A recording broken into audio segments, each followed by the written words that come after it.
Hello everyone, welcome to my YouTube channel. Today we are going to talk about destruction of erythrocyte. चलिए हम start करते हैं. Destruction of erythrocyte. The life span of erythrocyte is about 120 days. आप लोग को पता होगा erythrocyte का लाइफ स्पैन 120 डेज होता है. एंड देयर ब्रेकडाउन और haemolysis is carried out by macrophages. Erythrocyte का जो ब्रेकडाउन होता है उसे हम हेमोलाइसिस कहते हैं और वो मैक्रोफेज के द्वारा ब्रेकडाउन होता है. मेनली मैक्रोफेज हो जाएगा, जैसे आपका स्प्लीन का होगा, बोन मैरो का होगा, लीवर का होगा, यही सब होता है डिस्ट्रक्शन ऑफ इरिथ्रोसाइट. अब हम बात करते हैं हेमोग्लोबिन. हेमोग्लोबिन टूट के दो पार्ट में बढ़ता है, एक हेम और एक ग्लोबिन. हेम में हो जाएगा आपका आयरन. आयरन जो होता है रियूज्ड होता है. और ग्लोबिन की पहले बात कर लेते हैं. देखिए, पॉलीपेप्टाइड चेन 2 अल्फ़ा और पॉलीपेप्टाइड चेन 2 बीटा होता है. ये दोनों जो होता है प्रोटीन एमिनो एसिड होता है जो कि reuse for new protein synthesis. ये नए प्रोटीन के लिए सिंथेसिस होता है. अब हम बात करते हैं बिलीवर्डिन के.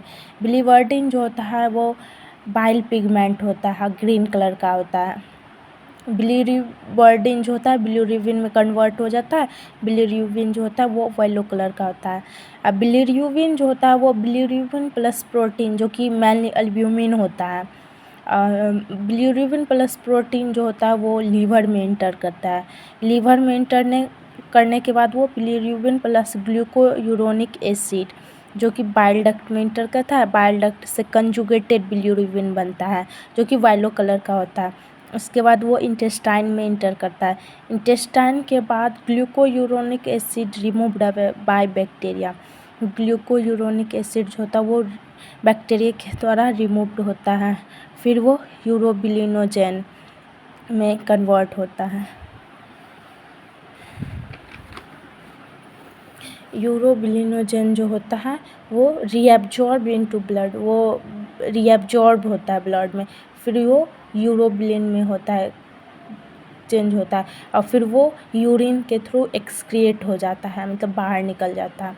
अब हम बात करते हैं कंटिन्यू टू इंटेस्टाइनल ट्रैक्ट. जो होता है रीएब्जॉर्ब होता है वो इंटेस्टाइनल ट्रैक्ट के द्वारा बदल जाता है. जैसे यूरोबिलिनोजेन जो होता है वो स्टर्कोबिलिन में कन्वर्ट हो जाता है जो कि स्टूल के थ्रू या फिसेस के थ्रू एक्सक्रीट थ्रू हो जाता है.